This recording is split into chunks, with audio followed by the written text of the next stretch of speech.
The big O notation. What is the big O notation? The big O notation is a language we use for talking about how long an algorithm takes to run as input grows. Measuring runtime of an algorithm in seconds will depend on many factors other than the efficiency of our code. That is why we use the big O notation. An easy definition to remember of the big O is how code slows as data grows. That is, how code slows as data grows. We can use the big O notation to compare efficiency of different approaches to a problem and make wiser decisions on which algorithm to run. Why should we use the big O? Like I said, measuring runtime of our code in seconds will depend on factors other than efficiency of our code. These other factors include speed of the processor running the code, what else the computer is running, and so on. With big O, we are not talking about runtime in seconds, e.g. saying our algorithm takes exactly 20 seconds to complete. No. What we do is express runtime in terms of how quickly it grows relative to input as the input gets larger. Let's break that down. How quickly the runtime grows. It's hard to pin down the exact runtime of an algorithm. It depends on the speed of the processor, what else the computer is running, and so on. So instead of talking about the runtime directly, we use the big O notation to talk about how quickly the runtime grows. Thus, instead of saying our algorithm takes 10 seconds to complete, we can say our algorithm grows on the order of input of size O(n). If this seems confusing so far, stick around.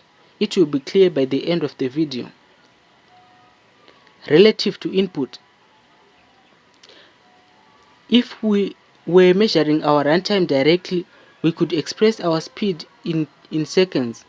With big O, we express our speed in terms of the size of input n. So we can say things like the runtime grows on the order of size of the input O(n), or on the order of the square of the size of the input O(n squared). Our algorithm may have steps that seem expensive when n is small, but are eclipsed eventually by other steps as n gets huge. For big O analysis, we care most about the stuff that grows fastest as the input grows, because everything else is quickly eclipsed as n gets very large.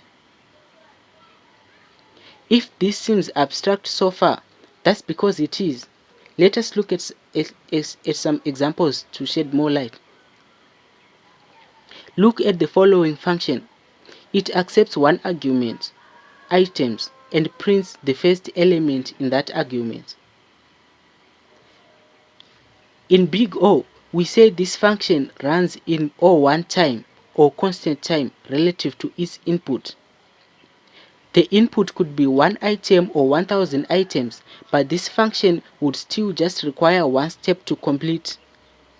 It is printing the first item of a list. No matter how big n is, it will only require one step to complete.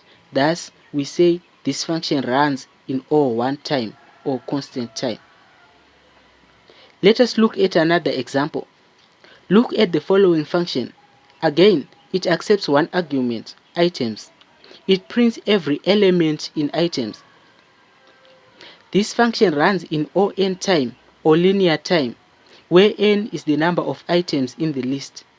This means that its runtime is relative to the size of input n, such that if n has 10 items, it will require 10 steps to complete. If n has 500 items, it will require 500 steps to complete. Thus, it runs in linear time.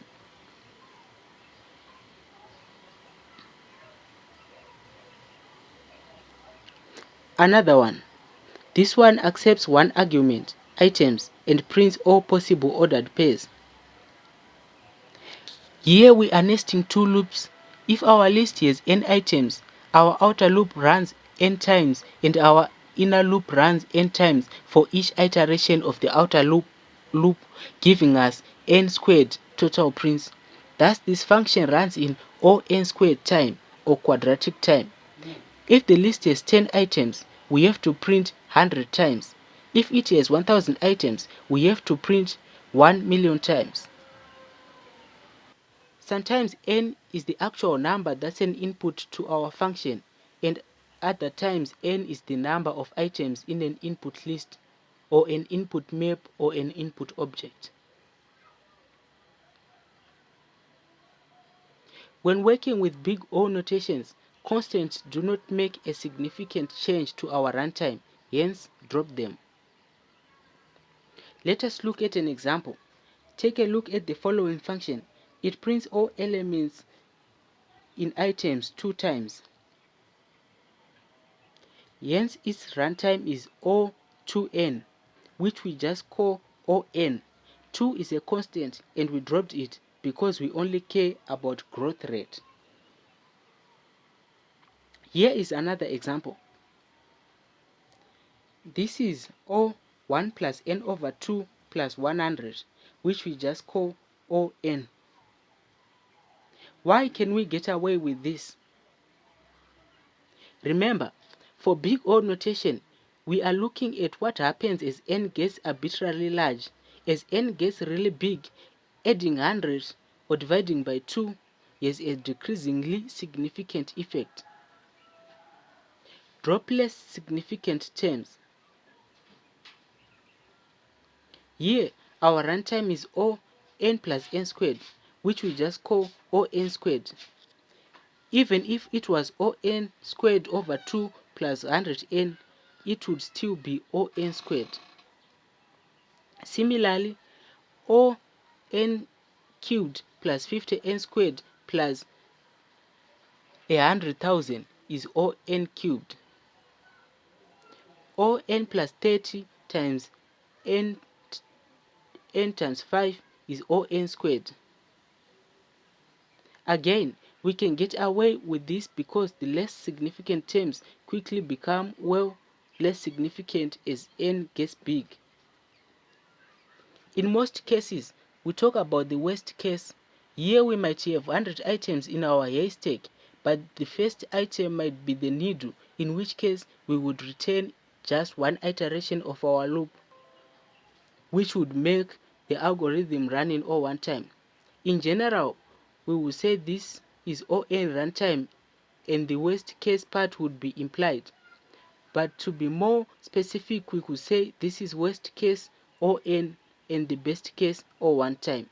For some algorithms, we can also make rigorous statements about the average case runtime. Space complexity. Sometimes we want to optimize for using less memory instead of or in addition to using less time. Talking about memory cost or space complexity is very similar to talking about time cost.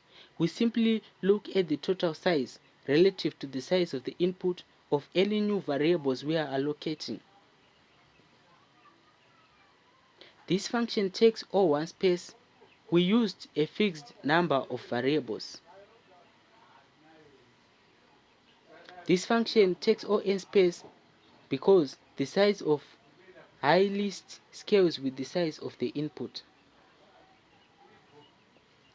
Usually when we talk about space complexity, we are talking about additional space, so we don't include space taken up by the inputs.